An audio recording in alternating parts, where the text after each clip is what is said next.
What's up YouTube, Matt Coda here, down in Charleston, South Carolina. I got my GH5 about a week and a half ago, and I was looking through how to set it up. It's actually pretty different in the menu settings from the GH4. There's a lot more to it, and it took me a little while. I got it figured out to where I really like it right now. I'm not saying my settings are the best settings in the world.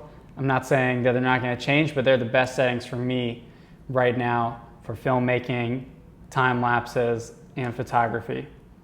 So without too much ado, I'm gonna get right into it. I saw some other tutorials that are like 25, 35, even 40 minutes long. Who has time for that? So I'm gonna break it down as quickly as possible for you guys right now. I'm gonna show you the custom dial settings that I've got, how to set those up, and then menu items. So for starters, I got it in C1 right now. That's exposure mode M. You can change that around if you want. I like everything in manual if I'm making videos in general. All these are off or not changed. Moving on, you have to change the MOV or the MP4 LCPM if you want to access like the 4K 10-bit, 4K 60, 1080, 100 frames per second. And I like just the standard, the 38 by 40 10-bit. You can also do it in the more cinematic one. Continuous focus is off. Cine D is my preferred profile. Sharpness down, contrast down, saturation down. If you've got a profile you like better or that you've found really awesome, I'd love to know. Leave a comment down below. That's just my personal favorite. Luminance level, again, this one, another one you can leave down below on the comments. I'm not sure what it does. This is what it came with, and it seems to work really well, so I've been using that one. But I'm interested if people have found differently. Highlights, eye dynamic, eye resolution. I don't change any of these. I like them without it. The stabilizer, you don't want to change anything there either. E-stabilizer you want off. Mic level display, I like to turn that on so you can see it. Level adjust, down. Limiter on. Canceller standard. Sound output real time, I like it in real time so you can monitor on some headphones while you are recording audio. Next one, I changed that to the third increments, gives you a little more control.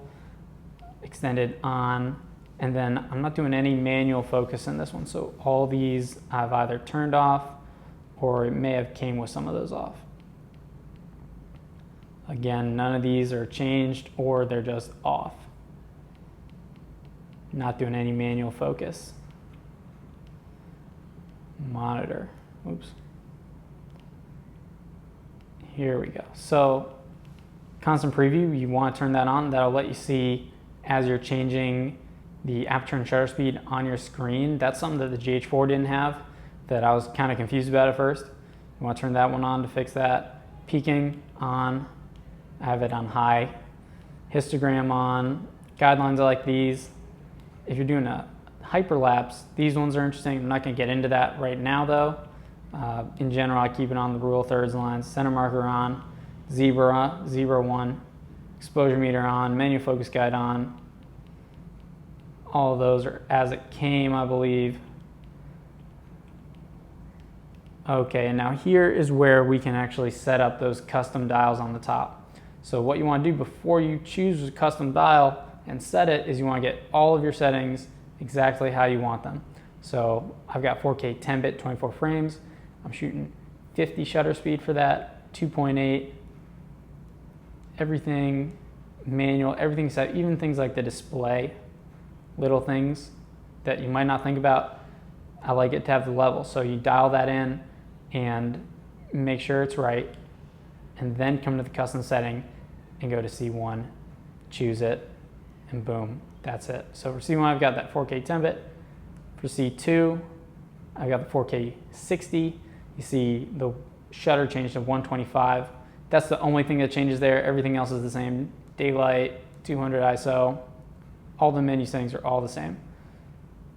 Moving on to C3, 180 frames per second, 1920 by 1080.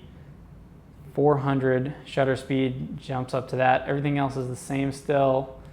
I will show you in the menu settings, first of all, which one it is.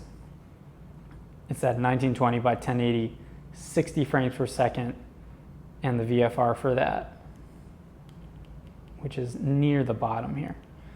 And to set that variable frame rate, you want to go to variable frame rate and set. And at its start, it'll be, I think, on 60, and I'll ratchet it all the way up to 180.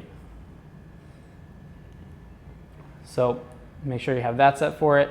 And then for C3, you actually have two other options. C3.2, this is where things start to change around a little bit. This is like quick photography for me. I've got the shutter release on autofocus, and it's actually shooting in 4.3 now. RAW, Cinelike D still, that doesn't change. None of these ones really change. I keep the lung shutter noise reduction on for it, which I do think makes it a little better because the sensor isn't great for long exposures. Doing things like the self-timer on 2 seconds, that's nice for long exposures as well.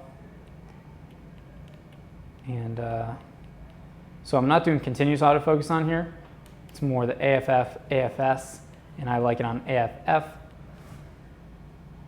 Gives a little more flexibility. Again, luminance level, so these ones are different from the video, and these ones are more similar to what his GH4 has. So again, leave me a comment on those video ones that I just don't understand really. So here we go. So I got the shutter AF on. That's the one I like to have on, where you can just click the shutter, it'll focus really quickly for you. And that's the only real change there. Oops. That's the only real change. I'm not doing, oh, and for this one too, actually, I've got everything on auto. Everything on auto, ISO on auto. This is just like, you want to take something, whip out the camera, put in that mode really quickly and get a shot. It's easy, just easy. Give it to someone else, hey, take a picture of me, it's easy. C3.3, this is like auto video. So you want to put this into autofocus continuous. Come down here, oops. You can see the continuous AF is on, and oops. Shutter autofocus I have on again still. And all the settings are, again, just automatic. ISO auto, it's just quick if you're doing a vlog. This is a nice setup to use. Everything's auto, everything's on autofocus as well. And it's just a quick setup. So those are my 5 actually. And they're just really quick jump between. Now if I'm shooting a time lapse, I'm either shooting in M on manual, and that's gonna be 16:9 because I'm shooting it for a video, and in RAW, and then everything else is manual focus. So it's either M or aperture priority if it's a sunrise, sunset, night to day, day to night, and again, RAW 16:9, not doing any kind of focus, auto focusing for that, it's all manual focus. So that's my setup, guys. I hope you got some value out of this. Hope it made your setup easier, and I'll see you guys in the next one. Peace.